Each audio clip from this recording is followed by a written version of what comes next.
देखो एक hopes apparatus है। अभी होप्स एपरेटस में क्या चेक करना है हमें? एनामुलस बिहेवियर ऑफ वाटर। ठीक है, एनामुलस बिहेवियर ऑफ वाटर क्या होता है कि जब भी हम कोई चीज़ को हीट करते हैं, हीट करने के बाद क्या होता है? एक्सपांड होता है।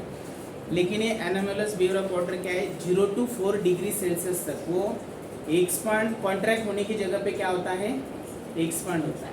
सबसे पहले और एक चीज़ बताता हूँ यहाँ पे, अगर आप कोई सॉलिड को हीट करते हो, ठीक है, हीट अप्लाई करने के बाद क्या होता है? वो एक्सपांड होता है, बराबर है? यस। एक्सपांड होता है। हीट देने के बाद कोई भी एक सॉलिड है, सॉलिड को अगर हम हीट अप्लाई करते हैं तो हीट अप्लाई करने के बाद क्या होता है? वो एक्सपांड होता है। एक्सपांड होने के बाद उसकी जो डेंसिटी है, डेंसिटी क्या होती है? लेस होती है, कम होती है, डिक्रीज होती है। ठीक है, अगर हम कोई चीज को कूल करते हैं, ठीक है, क्या करते हैं? कूल करने के बाद वो क्या होता है? कॉन्ट्रैक्ट होता है, बराबर है? और एक कॉन्ट्रैक्ट होने के बाद उसकी डेंसिटी क्या होगी? इंक्रीज डेंसिटी इंक्रीज होती है। तो आपको डेंसिटी का मॉलिक्यूलर फॉर्मूला पता होना चाहिए। क्या है? Density is equal to mass upon volume. अभी देखो बेटा क्या होता है बच्चों, यहाँ पे ये फॉर्मूला अगर आपको कंसेप्ट क्लियर होती तो भाई पूरा समझ में आएगा। डेंसिटी और ए मास ये दोनों डायरेक्टली प्रोपोर्शनल है। If we increase the density mass also increases, तो डायरेक्टली प्रोपोर्शनल है। ठीक है, और जो वॉल्यूम से क्या है? इनवर्सली प्रोपोर्शनल है। ये फॉर्मूला बहुत इंपॉर्टेंट है। आपके यहाँ पे टेक्स्ट बुक में नहीं है, याद रखो। Density is equal to mass upon volume. If we increase the mass density also increases, if we decrease the mass density also decreases, means these two terms are directly proportional to each other. अभी यहाँ पे जो volume है, volume क्या है? Density से inversely proportional है। Density अगर इंक्रीज होती है तो वॉल्यूम डिक्रीज होगा, और वॉल्यूम अगर इंक्रीज होगा तो डेंसिटी डिक्रीज होगी। वही कंसेप्ट अभी यहाँ पे देखना है। चलो देखते हैं। ये क्या है? एक सिलेंडर है ना, मेजर सिलेंडर लिया है, उससे सेपरेट देखो एक सिलेंडर है, उसके अंदर यहाँ पे वाटर फिलअप किया है। टैप वाटर है, नॉर्मल वाटर लिया है। यहाँ पे दो सिलेंडर है। आप बोलेंगे दो सिलेंडर क्यों यूज किए? तो हमें चेक करना है कि दो सिलेंडर दो थर्मामीटर है, दो थर्मामीटर क्यों यूज किए यहाँ पे? कि चेक करना है हमें कि दोनों का वाटर का जो टेम्परेचर होता है सेम होता है, कुछ चेंज होता है, वो चेक करने के लिए दो थर्मामीटर यूज किए। इस थर्मामीटर को हमने T1 कंसीडर किया है, और जो ऊपर का थर्मामीटर है उसे T2 कंसीडर करो। ठीक है, आप कौन सा भी नाम दे सकते हो। उसके अंदर वाटर फिलअप किया। कंसीडर करो कि उस वाटर का टेम्परेचर फिलहाल अभी 25 डिग्री सेल्सियस है। यहाँ पे एक बाउल रखा है, इस बाउल में क्या है? फ्रीजिंग मिक्सचर है। ठीक है, फ्रीजिंग मिक्सचर क्या है? उसमें आइस प्लस सॉल्ट। हाँ, तो यहाँ पे आइस लिया, जल्दी से मेल्ट नहीं होना चाहिए, इसलिए यहाँ पे यूज किया है सॉल्ट। मतलब ये मिक्सचर है। मिक्सचर अलग होता है, सॉल्यूशन अलग होता है, आपको पता है। ये मिक्सचर क्या है? यहाँ पे आइस एंड वाटर दोनों मिक्स।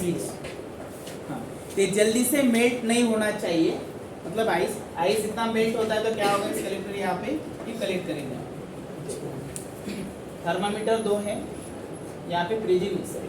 फ्रीजिंग मिक्सचर ऐड करने से पहले जो हमने वाटर लिया था उन दोनों का टेम्परेचर सेम रहेगा, कांस्टेंट जो भी होगा वो टेम्परेचर सेम रहने वाला है। यहाँ पे चेंज होगा क्या? नहीं, क्योंकि नॉर्मल वाटर यूज किया है। इसका टेम्परेचर कंसीडर करो, आपने बताया कि यहाँ पे 25 डिग्री सेल्सियस है, और यहाँ भी क्या होगा? 25 डिग्री सेल्सियस रहेगा।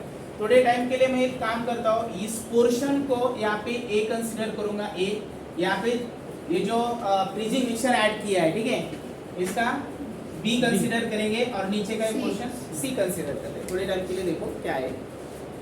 पहले नॉर्मल वाटर है तो दोनों thermometer temperature same similar show करेंगे। ठीक है, इक्वल। वो दोनों अलग अलग बताएंगे नहीं।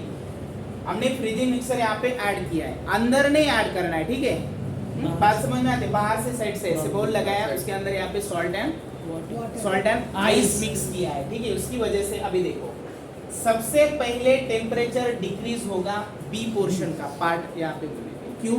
क्योंकि ये जो डायरेक्टली यहाँ पे क्या है? वाटर डायरेक्टली कांटेक्ट में आता है। इस मिक्सचर जो फ्रीजिंग मिक्सचर हमने यूज किया है डायरेक्टली कांटेक्ट में आता है, इसकी वजह से यहाँ का टेम्परेचर कम होगा। मतलब क्या होगा? डिक्रीज होगा। केयरफुली देखो, अभी पहले नॉर्मल था, दोनों का टेम्परेचर इक्वल था। हमने यहाँ पे क्या किया? फ्रीजिंग मिक्सचर ऐड किया, मिक्स किया। तो फ्रीजिंग मिक्सचर यहाँ पे ऐड करने की वजह से ये जो वाटर डायरेक्टली कांटेक्ट में आता है तो यहाँ का टेम्परेचर सबसे पहले कम होगा। टेम्परेचर क्या होता है, कम। टेम्परेचर अगर कम होता है मतलब हम क्या कर रहे हैं, उसको कूल कर रहे हैं। कूल कर रहे हैं मतलब क्या होता है, वो कॉन्ट्रैक्ट हो रहा है। अगर वो कॉन्ट्रैक्ट होता है तो उसकी डेंसिटी इंक्रीज होती है। अगर डेंसिटी इंक्रीज होती है तो ऑब्वियसली वाटर कहाँ आएगा, नीचे। फिर से एक बार बताता हूँ, यहाँ पे हमने फ्रीजिंग मिक्सचर ऐड किया है। उस फ्रीजिंग मिक्सचर की वजह से यहाँ पे जो डायरेक्टली कांटेक्ट में आ रहा है वाटर, उसका टेम्परेचर कम होगा। मतलब क्या हो रहा है, वो कूल, बराबर है, उसका टेम्परेचर लो हो रहा है। तो क्या हो रहा है, वो कॉन्ट्रैक्ट हो रहा है, बराबर है। मतलब एक्सोथर्मिक रिएक्शन जैसे फिलोसॉफी होती है, ठीक है। ये हो रहा है कॉन्ट्रैक्ट। कॉन्ट्रैक्ट अगर होता है तो उसकी डेंसिटी होती है हाई, और जिस चीज की डेंसिटी हाई होती है मतलब मास यहाँ पे क्या हो रहा है, हाई इंक्रीज हो रहा है, तो क्या होगा, वो नीचे जाएगा। नीचे आएगा। अभी केयरफुली देखो, जब ये वाटर कोल्ड वाटर नीचे आता है तब इस थर्मामीटर का टेम्परेचर चेंज होगा। T1 अलग बताएगा, T2 अलग बताएगा। कंसीडर करते हैं अभी यहाँ पे T2 का टेम्परेचर एज इट इज है 25 डिग्री सेल्सियस है, और हमने यहाँ पे फ्रीजिंग मिक्सचर ऐड करने के बाद ये जो वाटर नीचे आएगा तो यहाँ का इस थर्मामीटर का टेम्परेचर एक लो बताएगा, कम बताएगा, ठीक है। कितना बताएगा, कंसीडर करेंगे अभी 25 से डिग्री होके कहाँ तक आ गया, चलो 4 डिग्री सेल्सियस तक आ गया कंसीडर। अभी अगर ये लेस देन 4 डिग्री सेल्सियस जा रहा है, कंसीडर करेंगे यहाँ पे 3 डिग्री सेल्सियस हो रहा है, उस वाटर का टेम्परेचर अगर 3 डिग्री सेल्सियस है, यहां तक तो कॉन्ट्रैक्ट हुआ।